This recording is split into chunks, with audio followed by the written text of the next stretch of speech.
अस्सलाम वालेकुम स्टूडेंट्स। आज जो हमारा लेक्चर है उसके टॉपिक है cell types, body wall and the skeleton in the sponges. ये हमारा बहुत इंपॉर्टेंट टॉपिक है। तो हमने देखना है कि स्पॉन्जीज जो है उसकी सेल टाइप्स कैसे होते हैं। तो sponges cells are the specialise for the particular function. That's mean कि स्पॉन्जीज के सेल्स जो है वो कॉलोनी बनाकर रखते हैं और हर सेल जो इंडिपेंडेंट होता है। और like all the animals, sponges cells are also specialise for the particular functions. इसकी ऑर्गेनाइजेशन में डिवीज़न ऑफ लेबर भी होता है। And there are the three types of the there are the following types of the cells in the sponges. Pinacocytes हैं, फिर porocytes है, कहोनोसाइट्स है और अमीबोसाइट्स है इन मिजॉइल। अब सबसे पहले हम देखते हैं कि जो पिनोकोसाइट्स हैं वो कैसे हैं। तो पिनोकोसाइट्स ये वो सेल्स हैं जो कि outer layer of the body of the sponges बनाते हैं और मोस्ट ऑफ द टाइम ये सेल पिनाकोडर्म कहलाते हैं। यानी ये वो वाले सेल्स हैं जो कि इसकी जो है लेयर बनाते हैं, outer layer of the body. और जब layer of the cell this is also called derm. So ये क्योंकि पिनाकोसाइट से बनते हैं, साइट्स का मतलब होता है सेल, तो ये वो वाली the layer of the cell जो कि पिनाकोसाइट से बनती है, इसलिए इसको पिनाकोडर्म हम कहते हैं। और ये लार्ज होते हैं, थिन होते हैं, फ्लैट सेल्स होते हैं। उसके अलावा ये जो है कहाँ प्रेजेंट होते हैं, स्पॉन्जीज की बॉडी की आउटर सरफेस में। ये सेल्स कॉन्ट्रेक्टाइल होते हैं। इनकी अगर शेप देखी जाए तो ये चेंज हो सकती है ड्यू टू द कॉन्ट्रैक्शन। और ई जो पिनाकोसाइट्स हैं ये थिन है with the margin with the centre bulge, यानी दरमियान से बल्जिंग या आउटग्रोथ बनती है जिसके अंदर न्यूक्लियस जो है वो भी इसमें प्रेजेंट होता है। अब हम देखते हैं बच्चे के और इसके अलावा जो है कि पोरोसाइट्स जो है वो कैसे होते हैं। तो पोरोसाइट्स जो है वो भी मौजूद होते हैं।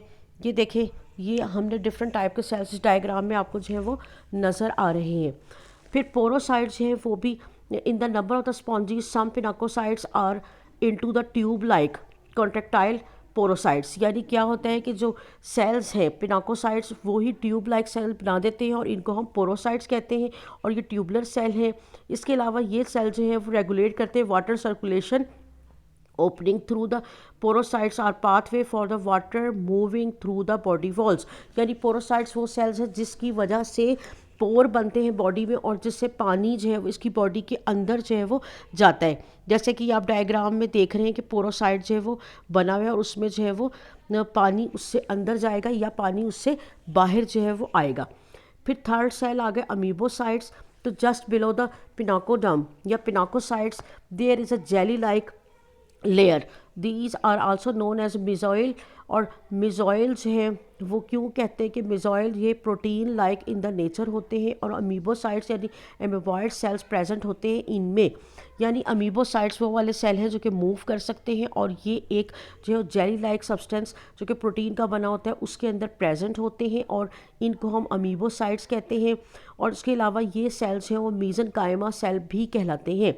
Due to the pseudopodia these move about in the mesohyl. यानी ये जो है वो मिजॉइल में मूव करते हैं। तो ऐसे सेल जो कि इरेगुलर इन शेप होते हैं जस्ट लाइक अमीबा और जो मूवमेंट कर सकते हैं उन्हें हम अमीबोसाइट या अमीबॉइड्स भी कह सकते हैं। अब बच्चे हम देखते हैं कि इसी तरह से जो है वो डिफरेंट जो है वो टाइप्स हैं अमीबोसाइट्स की, जिनके अंदर थियोसाइट्स हैं, सिक्लेरोसाइट्स हैं, मायोनीम्स हैं और अर्कियोसाइट्स हैं। ये तमाम there are the different types of the amoebocytes हैं ये। और अब हम देखते हैं कि थियोसाइट्स कौन से सेल हैं। तो अमीबोइड सेल्स जिनके अंदर फूड मटेरियल रिजर्व होता है उसे कहते हैं। फिर सिक्लेरोसाइट जो कि स्केलेटल एलिमेंट्स बनाते हैं स्पॉन्जीज की। मायोनीम्स ये कॉन्ट्रेक्टाइल सेल्स हैं जो कि just like the smooth muscles of the vertebrate हैं।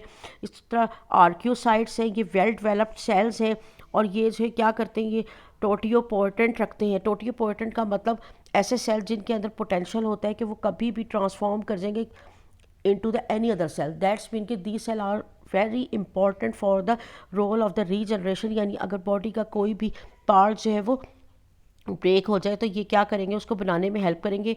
और यही जो है आर्कियोसाइट्स, ये cells give rise to the sex cell. That's mean these are the main function to the ingestion and the digestion.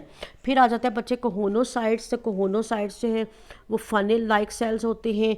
और ये कैसे हैं, ये जो है इनका काम क्या है, ये जो है ओवल या राउंडेड सेल्स होते हैं और ये प्रेजेंट होते हैं only in the flagellated chambers और द रेडियल कैनाल्स। ये देखें कि इनका काम क्या है कि ये रेडियल कैनाल्स जो है वो बनाते हैं, कोहोनोसाइट्स, ये रेडियल कैनाल जो है वो बना रहे हैं। उसके अलावा बच्चे क्या करते हैं, ये जो एम्ब्रियोनिक एंडोडर्म से डिराइव करते हैं, और इसके अलावा इनके अंदर जो है वो फ्लैजिला भी प्रेजेंट होते हैं जो बीटिंग मूवमेंट करते हैं, जिसकी वजह से वाटर करंट जो है वो इनके अंदर जा सकता है। और यानी ये वो वाले सेल हैं जिनके अंदर फ्लैजेला प्रेजेंट होते हैं, और वाटर करंट जो है वो इन फ्लैजेला की मूवमेंट की वजह से अंदर की तरफ जो बॉडी में मूव करते हैं। यानी choanocytes play important role in the digestion, excretion and the reproduction. अब आ जाता है बच्चे बॉडी वॉल। तो हम देखते हैं कि इसकी बॉडी वॉल जो है वो कैसी है। तो sponges are also the supported by the skeleton that may consist of the spicules, यानी नीडल लाइक स्पिक्यूल्स या स्पाइक्स आर प्रेजेंट। तो इसकी बॉडी वॉल्स के अंदर जो है वो सबसे पहले हम देखते हैं बॉडी जो है इसकी वो कैसी होती है, डिप्लोब्लास्टिक है। दैट्स मीन कि they are also made up of the 2 layers, pinacoderm and the choanoderm. तो पिनाकोडर्म जो पिनाकोसाइट से बनेंगे और कोहोनोडर्म जो कोहोनोसाइट से बनेंगे। तो बॉडी वॉल जो बाहर वाली लेयर है उसको हम पिनाकोडर्म कहेंगे, और उसके बाद जो है वो inner layer is known as a choanoderm. It is made of the collared flagellated cells called a choanocyte, और दरमियान में इन दोनों के मीजन कायम होगा जो कि जेली लाइक सब्सटेंस है। और स्केलेटन जो है इसका बच्चे वो स्पिक्यूल से बना हुआ है। There are the 2 types of skeleton in the sponges, spicules है और जो है स्पॉन्जिन फाइबर्स भी प्रेजेंट हैं। अब स्पिक्यूल्स जो है वो कैसी हैं भला, वो किसकी बनी हुई है। तो स्केलेटन में consist of the microscopic needle like structure card spicules, यानी जो ऐसा सेल जो नीडल लाइक हो और वो क्या कहलाएगा, स्पिक्यूल्स कहलाएगा। और स्पिक्यूल्स जो है वो एमीबॉइड सेल यानी कि स्क्लेरोसाइट से बनता है, और स्पिक्यूल जो कैल्शियम कार्बोनेट या सिलिका की होती है। And there are the variety of the shape which is also you see in the diagram. और स्पिक्यूल्स हैं वो सिलेशियस स्पिक्यूल्स हो सकती हैं, और इसके अलावा स्पॉन्जिन की और कैलकेरियस यानी कैल्शियम की बनी हो सकती हैं, सिलिका की बनी हुई हो सकती हैं। ये आप देख सकते हैं डायग्राम में। और स्पॉन्जिन ये फिब्रस प्रोटीन होती है। मैंने अभी आपको बताया कि स्केलेटन जो 2 टाइप का हो सकता है, स्पिक्यूल्स की फॉर्म में और स्पॉन्जिन। स्पिक्यूल जो नीडल लाइक स्पाइक लाइक होती हैं, और स्पॉन्जिन जो फिब्रस प्रोटीन है। और द स्केलेटन में be the made of the spongin यानी fibrous protein made of the collagen which is dried and beaten and washed until all the cells are removed to produce a commercial sponge। यानी ये क्या करते हैं बच्चे, इनको हम कमर्शियल तौर पे यूज़ कर सकते हैं। और फिर हम ये देखते हैं कि जो ये taxonomically sponges are very important, that's mean they are also use for the commercial purpose. Thank you. उम्मीद है कि आपको ये समझ आ गया होगा। इंशाल्लाह नेक्स्ट लेक्चर के साथ फिर हाजिर होंगे। Thank you. अल्लाह हाफिज़।